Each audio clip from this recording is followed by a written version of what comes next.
नमस्कार, कड़क बात में आपका स्वागत है। और एक बार फिर जो हम बात करते आए हैं डोनाल्ड ट्रंप को लेकर, जो अमेरिका के राष्ट्रपति हैं डोनाल्ड ट्रंप, हर बार उनकी किसी न किसी तरह से बेइज्जती हो जाती है। आज एक बार फिर उनकी बेइज्जती हुई है, और बेइज्जती कैसे हुई है बता देते हैं आपको। ईरान इजराइल के बीच में सीज़ फायर का एक तरह से ऐलान उन्होंने ही किया कि दोनों देशों के बीच में सीज़ फायर हो गया है। बावजूद इसके ईरान ने कई रॉकेट मारे इजराइल के ऊपर, कई लोग उसमें मरे भी। उसके बाद इजराइल ने भी बदले में ईरान के ऊपर हमला किया। अंत में डोनाल्ड ट्रंप को काफ़ी गुस्सा आया और उन्होंने ईरान और इजराइल दोनों पर मतलब उससे काफ़ी नाराज़ होते हुए कहा कि जो सीज़ फायर है उसका उल्लंघन हो रहा है। और इस बीच में संजय जी की बड़ा इंटरेस्टिंग एक गाली भी दी थी जिसको बोला नहीं जा सकता है। वो तो डोनाल्ड ट्रंप का जो एक पार्ट है। और जिस तरह से ट्वीट लगातार कर रहे हैं वो दिखा रहे हैं कि वो चौधरी हैं, चौधरी डोनाल्ड ट्रंप। और आज भी उन्होंने अपने ट्वीट से ही दिखाया, बोला कि मैं अमेरिका का राष्ट्रपति हूँ, मेरी बात कैसे नहीं, इस तरह की भावनाएं जो उनकी कुछ इस तरह की थी। और लेकिन एक जो उसमें एक बड़ा ही हैरानी वाली बात इसलिए कही जाएगी कि अभी अभी डोनाल्ड ट्रंप ने इजराइल को हेल्प किया और वहाँ पर बम गिराया जो न्यूक्लियर साइट पे। इसके बाद भी बेंजामिन नेतन्याहू का जो रिप्लाई था वो कहा कि हम हमले इसलिए नहीं रोक सकते क्योंकि ईरान हम पे हमले कर रहा है, तो हम उसका जवाब देंगे। तो फिर स्थिति घुमा फिरा करके वहीं पे ऐसी लग रही है कि ऑपरेशन सिंदूर में जो गलती उनसे हुई या कुछ इस तरह का इस बार भी लग रहा है क्या ऐसा कुछ? इसमें सबसे बड़ी बात यह है कि मुझको ये भारत वाला मामला अगर देखें ऑपरेशन सिंदूर का और उसके बाद आपका देखें तो ट्रंप को चीज़ें पका के खाने की आदत नहीं है, आधा पकी हुई चीज़ें ही खाने की आदत है। जल्दबाजी बहुत है, वो चीज़ें पकती नहीं, उससे पहले ही जो है वो उस पर अपने सोचेबाजी करने लगते हैं और दिक्कत यही इसीलिए चीज़ें बिगड़ भी जाती हैं। हालांकि ठीक है, ट्रंप ने अगर दोनों को बिठा के सीज़ फायर करवाया तो सीज़ फायर तो होगा, लेकिन उससे पहले ईरान और इजराइल दोनों एक दूसरे को एक आखिरी, जैसे कहते हैं ना, सलामी दे रहे हैं या कड़वाहट का जो है आखिरी वार कर रहे हैं। क्योंकि इजराइल को तो ये दिखाना है कि देखो सीज फायर तो हो गया लेकिन अब भी हम कम नहीं है और हम देखो ईरान को मार रहे हैं। और ईरान का ये है कि अगर इसने इजराइल ने किया तो जवाब तो हम देंगे। तो कुल मिला के यही कि सीज फायर हो गया है और वो होगा भी। ट्रंप अगर दबाव डालेंगे तो इजराइल की क्या हिम्मत है कि वो उनके खिलाफ चला जाएगा। लेकिन होता है कि बिगड़ैल बच्चे भी कभी कभी बात मानते हैं, लेकिन थोड़ा सा डांट खाने के बाद मानते हैं। तो इजराइल भी वही करेगा लेकिन नेतन्याहू के बाद में भी दम था। अगर आप इस हिसाब से देखें कि सीज फायर के घोषणा होने के बाद में ईरान ने काफ़ी डेडली अटैक किए इजराइल के ऊपर। तो ऐसा तो है नहीं कि चूंकि डोनाल्ड ट्रंप ने ऐलान कर दिया कि सीज फायर हो गया है और इजराइल हाथ में हाथ रख के बैठ जाएगा और ईरान उस पर अटैक करता जाएगा। तो वो तो लेकिन ट्रंप की नाराजगी अभी जो उनके कमेंट में आई उसमें उन्होंने ईरान को बिल्कुल छोड़ दिया है। असली नाराजगी उनकी इजराइल के ऊपर ही आई है। क्योंकि इजराइल को बोल सकते हैं, ईरान को तो डायरेक्टली बोल भी नहीं सकते। मेन बात वही है, उसमें इजराइल के ऊपर इसलिए उनकी नाराजगी आई कि भाई हम तुम्हारे लिए खड़े हैं, तुम्हारे लिए बम बरसाया, तुम्हारे लिए हमने बम बरसाया। पूरी दुनिया में हमने जो है एक तरह से नाराजगी मोल ली कि अमेरिका इस युद्ध में कूद पड़ा है, इसको नहीं कूदना चाहिए। और एक बात और भी है कि अमेरिकी कांग्रेस में अगर आप किसी युद्ध में जा रहे हैं, किसी दूसरे देश में बमबारी कर रहे हैं या हमला कर रहे हैं, तो आपको बाकायदे कांग्रेस की अनुमति लेनी पड़ती है। तो ट्रंप ने यहाँ भी कानूनों को तोड़ा है, जो कि अमेरिका में इस बात की बहस भी चल रही है वहाँ की सांसदों में कि ट्रंप ने ये कानून तोड़ कैसे दिया है। उनके पास इतनी पावर्स नहीं है कि वो किसी देश में जाएं और वहाँ पे बम बरसाएं।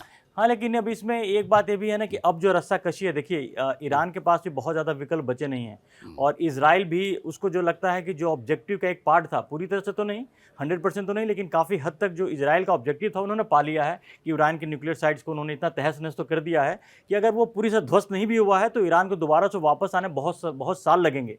तो एक जो अगर कहें कि अभी उस पर लेकर काफ़ी सवाल उठ रहे हैं कि जो अमेरिका ने हमला किया है न्यूक्लियर साइट पे, फार्दो पे स्पेशली, क्या अंदर जाकर के उतने नुकसान हुआ है क्या? अब इस पर बहस चल रही है और मुझे लगता है इसके सच को पूरी तरह से बाहर आने में कुछ समय लगेगा, हफ्ता 10 दिन 15 दिन का टाइम लग सकता है। तो धर्मेंद्र जी ये भी कहा जा रहा है कि उस तरह से नुकसान नहीं हुआ। हाँ, नहीं हुआ। ये रिपोर्ट्स भी आ रही हैं। तो अब क्या है इस पे तो बाद में चीजें होंगी, लेकिन एक बात तो तय है कि ईरान के लिए अब जो चीजें इतनी आसान नहीं है। अगर वो दोबारा करना भी चाहे, अगर न्यूक्लियर बम बनाने की जो प्रक्रिया को दोबारा शुरू भी करना चाहे तो इसमें कई साल लग जाएंगे। कई साल तो लगेंगे। दूसरे एक बात ये भी है कि जो इंटरनेशनल निगरानी संस्था है परमाणु चीजों को लेकर के, अब उसका शिकंजा ईरान पे ज़्यादा कस जाएगा और वो ईरान की निगरानी लगातार करता लेकिन रहेगा। ईरान, हालांकि ईरान ने मना कर दिया है कि वो जो न्यूक्लियर एजेंसी है, जो इंटरनेशनल न्यूक्लियर एजेंसी, उससे भी अपना नाता एकदम तोड़ने की बात कही है। नहीं तोड़ पाएंगे, नहीं तोड़ पाएंगे, नहीं तोड़ खैर पाएंगे। वो अलग बात है। लेकिन मिला जुला के हालात, अब जो लड़ाई है ये, इसमें तो कोई शक नहीं है कि ईरान भी जितनी असलाहा, जितना जो करना था वो कर चुके, देख चुका। अब उसको आगे ऐसा कुछ मिलने वाला नहीं इस लड़ाई से।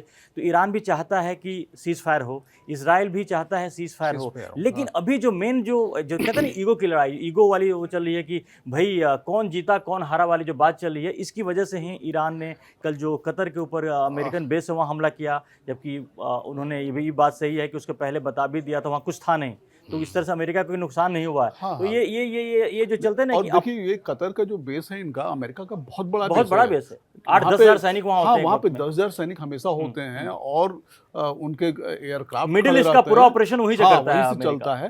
तो कुल मिलाकर के ये बहुत मतलब क्रूशियल है और वहाँ पे कुछ भी अगर नहीं हो रहा इसका मतलब वो सिंबॉलिक था। हाँ। और ईरान भी, और मुझे लगता है कि शायद ईरान भी एक मैसेज देने में सक्सेसफुल हुआ कहीं ना कहीं पर।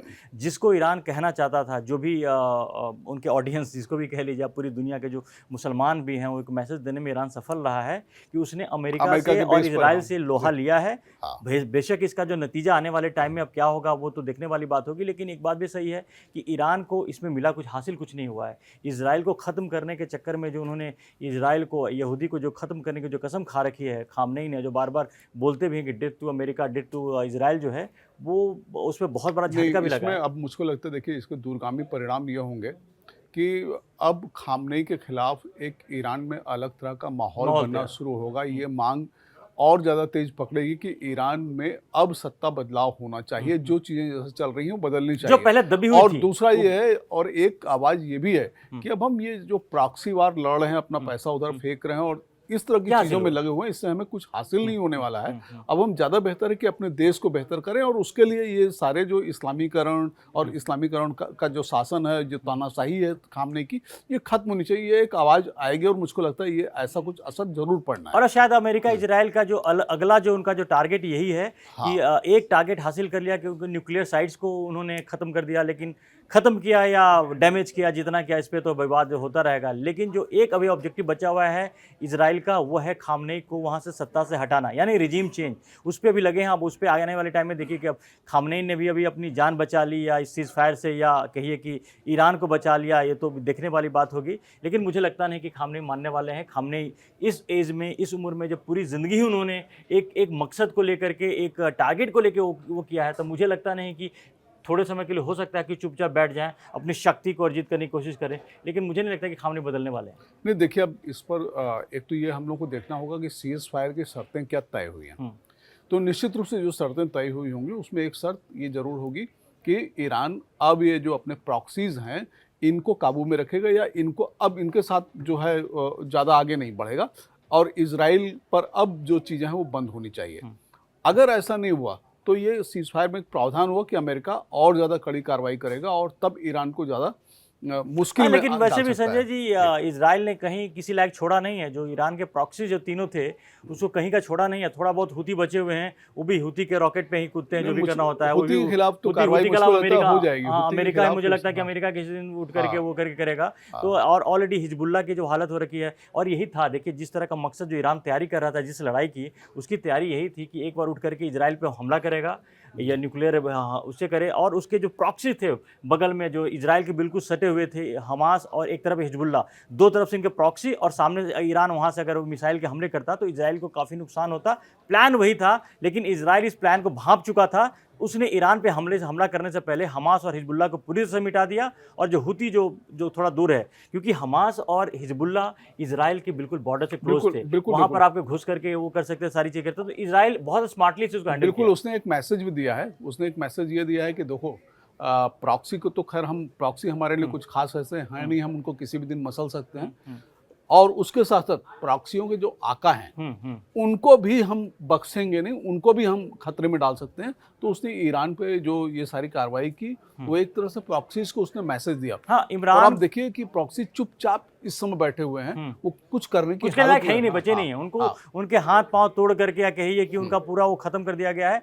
और शायद यही कुछ जो था ये भारत ने मैसेज के तौर पे पाकिस्तान को दिया था ऑपरेशन सिंदूर के बाद। और भारत की जो पॉलिसी है वो भारत अब ये कहता है कि अब प्रॉक्सी जो भेजते हो ना आतंकवाद, उसको हम मानेंगे कि अब युद्ध है। पहले प्रॉक्सी उसको मानते थे कि प्रॉक्सी लड़ाई चल रही है, लेकिन अब भारत ने भी ऐलान यही किया था ऑपरेशन सिंदूर के बाद, आपको याद होगा कि ये कहा था कि अगर पाकिस्तान इस तरह की कोई हरकत करेगा, पहलगाम की तरह का दोबारा कोई ऐसी हरकत करेगा, तो उसको हम युद्ध की तरह लेंगे और उसका जवाब उसी तरह से देंगे जो इजराइल प्रैक्टिकली दुनिया को दिखा रहा है। और वो भारत को बाकी है, भारत ने अभी तक जो किए हैं। देखिए दुनिया में मैसेज साफ जा रहा है कि अब ये जो प्रॉक्सी है, आतंकवाद है, ये नहीं चलेगा। तो ये भी, और ये दुनिया के लिए अच्छा है कि आतंकवाद खत्म हो, प्रॉक्सी वार खत्म हो, शांति रहे। ज़्यादा बेहतर है कि शांति रहे। आप किस बात के लिए दूसरे, मतलब ये सब चीज़ अगर आप अपने देश में बेहतर करेंगे, देश शांत रहेगा, दुनिया शांत रहेगी, तो चीज़ें ज़्यादा बेहतर होंगी, ज़्यादा तरक्की होगी, तरक्की भी होंगी। और शायद ईरान को एक वहम में भी था, गलतफहमी थी कि जब वो इजराइल से उसकी लड़ाई होगी तो दुनिया के तमाम जो मुस्लिम कंट्री हैं उसके साथ आ जाएंगे और वो मिलकर के इजराइल पे हमला करेंगे। ऐसा कुछ हुआ नहीं। तो ईरान को भी ये बात तो समझ में आ गई है कि जो खलीफा बनने का जो उनका प्लान था, खामनेई का स्पेशली जो प्लान था, वो इस बार तो बिल्कुल हो गया है। और देखिए खाड़ी देशों में भी जो मैसेज है, एक रिपोर्ट में पढ़ रहा था, खाड़ी के देश ये चाह रहे थे कि इस पूरी लड़ाई में ना तो इजराइल जीते और ना ईरान जीते। मतलब दोनों में से किसी की जीत ऐसी नहीं हो कि कहा जाए जीता, नहीं तो दोनों दादा बन जाते। तो इसलिए ज्यादा बेहतर है जो जैसा हुआ और जिस स्थिति में है वही बेहतर है और वही संतुलित चीज भी है। तो चलिए उम्मीद करते हैं कि अगर ये सीज फायर इफेक्टिव होता है तो जो खाड़ी देशों में, स्पेशली मिडिल ईस्ट में जो पूरा जो चल रहा है, वहाँ जिस तरह की अशांति बनी थी, जिस तरह का तनाव बना था, वहाँ कुछ शांति आए और कुछ बैलेंस बने।